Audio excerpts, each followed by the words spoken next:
Magandang araw at magandang gabi po sa mga nakakapanood sa gabi at sa lahat po ng naabot ng video nito. Welcome po dito sa AMBO Avoy Mix Videos. Ngayon po ay may balita po tayong bibigyan natin ng ating reaction ngayon. No?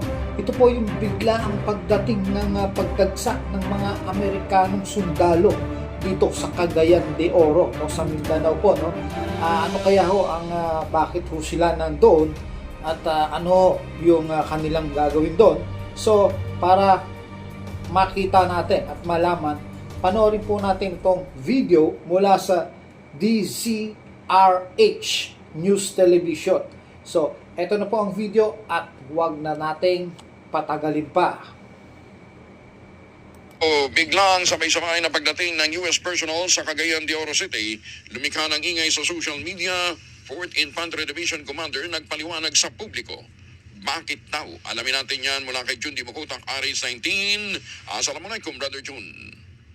Alaikum assalam, Brother Angel. Lumikha ng pangamba sa publiko ang biglaang pagdating ng mga nakasibilyang US personnel sa Cagayan de Oro City. Agad kumalat sa social media mga larawan at mga haka-haka, lalo pa nagpapatuloy ang giyera sa pagitan ng Iran, US at Israel.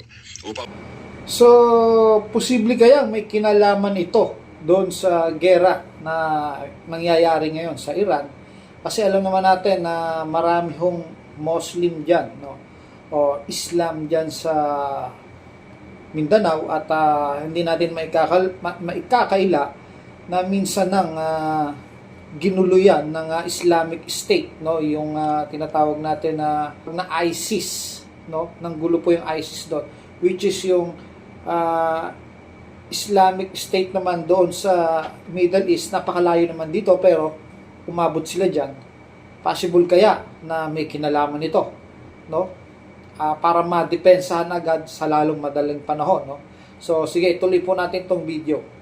May tuwid ang mga impormasyon, naglabas ng kanyang public statement si 4th Infantry Diamond Division Commander Major General Michel Aineron Jr.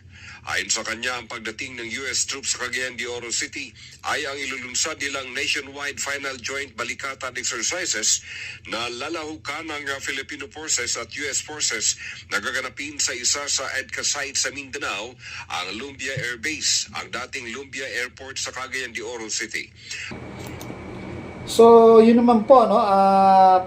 Patungkol po ito sa military exercise ng Pilipino, no? Pero yun nga lang ba kaya, no? Baka sinasabi lang nila ito para hindi ho magpanik yung taong bayan. Pwede kasing alam naman ng ibang bansa yan, no?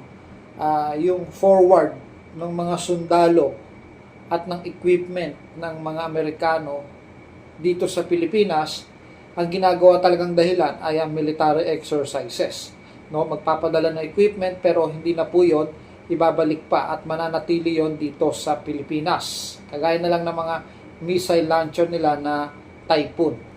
So, maaaring ito ay magdulot ng maganda at maaaring ding magdulot ng hindi doon sa mga taga Mindanao. Pero kung sa akin, mas maganda ho, meron hong US support po doon para maiwasan itong pag-atake ng terorista, no? Pag yung mga masasamang loob na Islamic nagbalak na gumante. Kasi alam naman natin, napakaraming US base dito sa Pilipinas. Kagaya ng mga EDCA site na yan, no? Sinasabi nila na hindi daw ito EDCA site, hindi ito US base. Pero ganun pa rin, mga Amerikano po ang nasa loob niyan. Ayon kay Major General Aineron Jr., wala umanong kinalaman sa tensyon sa Middle East ang nabanggit na aktibidad at isa lamang umano itong regular joint military exercises sa pagitan ng Pilipinas at ng Estados Unidos na nakapokus sa humanitarian assistance and disaster response operations o itong HADR. Hinihikayat ni Major General Aineron Jr. ang publiko na huwag agad maniniwala sa mga unverified information na kumakalat sa social media.